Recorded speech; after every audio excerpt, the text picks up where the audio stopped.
And on this Friday, June 27th, 2025 edition of Newsmakers, the U.S. Supreme Court has ruled in the case of Maryland parents who don't want their school-age children taught with LGBTQ storybooks.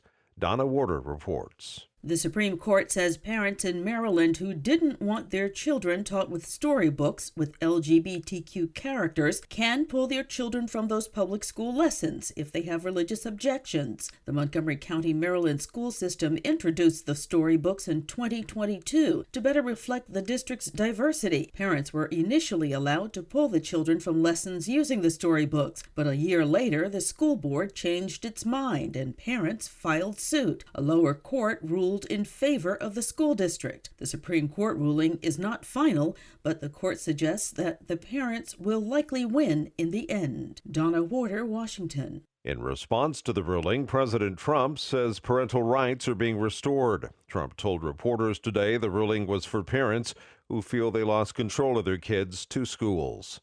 Meanwhile, the Supreme Court has upheld a Texas law aimed at blocking kids from seeing pornography online. The ruling comes in a case involving a Texas law requiring age verification to access adult websites. The justices ruled the states have the authority to prevent children from accessing sexually explicit content. The law was challenged by a trade association for the pornography industry. They claimed the age verification violated the right to free speech, but in his ruling, Justice Clarence Thomas wrote that not all speech is protected.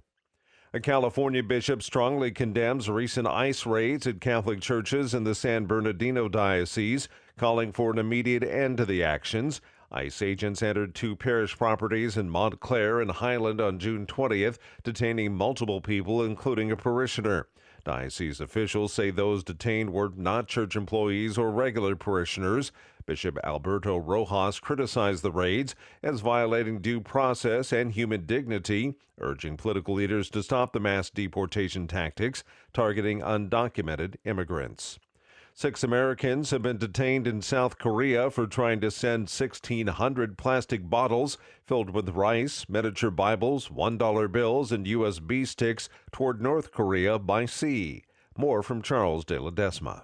The Americans were apprehended on frontline Okinawa Island before throwing the bottles into the sea so they could float toward North Korean shores, police say, adding, the Americans are being investigated on allegations they violated the law on the management of safety and disasters. The officers are not providing personal details of the Americans in line with privacy rules. Okinawa police say they haven't found what's on the USB sticks. For years, activists have sought to float bottles or fly balloons across the border carrying anti-North Korea propaganda leaflets, a practice that was banned from 2021 to 23 over concerns it could inflame tensions with the North. The US Embassy in South Korea had no immediate public comment. I'm Charles de Ledesma. A mega church in Colorado is announcing the resignation of its pastor. Brady Boyd stepped down as pastor of New Life Church in Colorado Springs. In a statement read during Sunday's church service, church elders asked Brady to resign because he claimed he was unaware of certain details regarding abuse by former Texas megachurch pastor Robert Morris, who was a friend of Brady's. The elders said in a statement trust was broken by Boyd's denial.